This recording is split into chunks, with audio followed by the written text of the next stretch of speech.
अस्सलामुअलैकुम फ्रेंड, उम्मीद है आप जहाँ भी होंगे खैरियत से होंगे। दोस्तों, आज हमारे पास एक रिसीवर है रिपेयरिंग पे GX6605, ये मिनी बोर्ड वाला न्यू मॉडल में।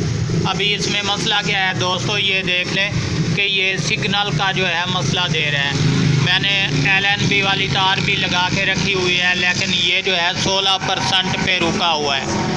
इसमें कौन सी प्रॉब्लम होती है और अक्सर ये क्यों हमें मसले पड़ते हैं दोस्तों, ये अभी आप दोस्तों के साथ इंशाल्लाह मैं डिटेल के साथ पेश करता हूँ। तो बात की जाए दोस्तों, अभी ये रिसीवर मेरे पास खुला पड़ा है, ये देख लें, ये आपके सामने। तो इसमें ज़्यादातर जो अक्सर हमारी प्रॉब्लम है दोस्तों, वो इसकी रेड लाइट वाली और सिग्नल IC वाली। ये किस वजह से होती है जनाब, ये भी मैं आपको आज इंशाल्लाह बताता हूँ। कि सबसे पहले ये देख लें कि इसमें बोर्ड की हालत क्या हुई पड़ी है।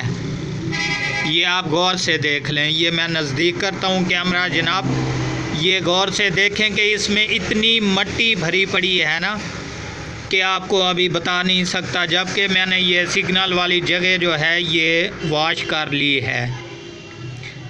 तो इसमें कन्फर्म ये होता है दोस्तों कि इसकी मेन जो चिप IC है ये भी बिल्कुल एक किस्म का नाक़िस ही होता है, जो कि इसके अलावा सिग्नल वाला IC है, इस पर भी ज़्यादा प्रॉब्लम पड़ता है हमें। तो वो इसी वजह से ही पड़ता है जनाब कि हमारे बोर्ड में जब मट्टी भर जाती है, और अक्सर जो है सर्दियों के बायस ये जो जब हल्की सी शबनम पड़ती है इस पर, तो ये एक किस्म का आपस में शॉर्टेज कर देता है मसले को। जबकि हमारे IC जो हैं ये ख़राब हो जाते हैं, अक्सर ही सिग्नल छोड़ जाते हैं या मिसाल के तौर पे रेड लाइट पे चले जाते हैं।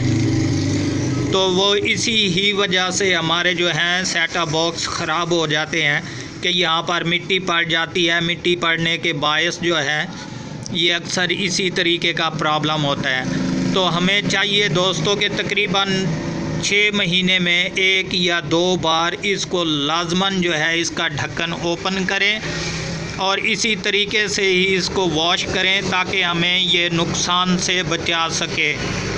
तो दोस्तों, उम्मीद करता हूँ ये इन्फॉर्मेशन आपको बहुत पसंद आई होगी। अगर आप हमारे चैनल पर अभी तक नए हैं तो हमारे चैनल को ज़रूर सब्सक्राइब कर लें, ताकि इस तरह की हर आने वाली वीडियो आपको बर वक्त नोटिफिकेशन के ज़रिए मिलती रहे।